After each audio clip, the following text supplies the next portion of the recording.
பழம்லாம் நல்லா இருக்கா? அரிசியா இருக்கும்ண்ணே நம்ம கிட்ட பழம்லாம். அந்த பழம் பாருங்க. எந்த பழம்ண்ணே? அந்த அது நல்லா இருக்குண்ணே, எடுத்துக்கிறீங்களா? அது இல்லங்க, அதுங்க. இதுவா? ஆமா, அத பாருங்க அப்படியே.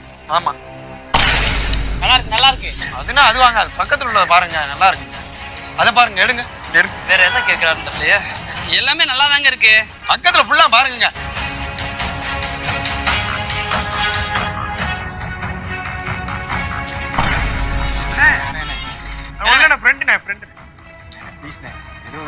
குடும்பமே இதை நம்பி தானே இருக்கு.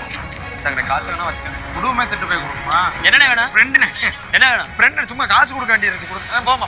சரிம்மா, உனக்கு இப்ப எவ்வளவு வேணும்? ஒரு டன் எடுத்துக்கிறேனே. ஒரு டன்னா? ஆமா. ஒரு கிலோ எவ்வளவுப்பா? கிலோ 25 ரூபா. நீங்க ஒரு டன்னா எடுக்கிறீல்ல, 2 ரூபா குறைச்சு 23 ரூபான்னு எடுத்துக்கிறீங்க. Right, okay. அப்போ ஒன்றும் பிரச்சனை இல்லை. நமக்கு அந்த லைன் ஃபுல்லாக ஒதுக்கி விட்டுருங்க. எடுத்து போடுங்க அப்படி. இந்த இருக்கு பாரு, இது ஃபுல்லா உனக்கு தான். எடுத்துட்டு போ. 4 கிலோ பழம் எக்ஸ்ட்ரா போடுறதுக்கு எடுத்து. ஒரு டன் இருக்கு. இப்போ எவ்வளோ ஆச்சு?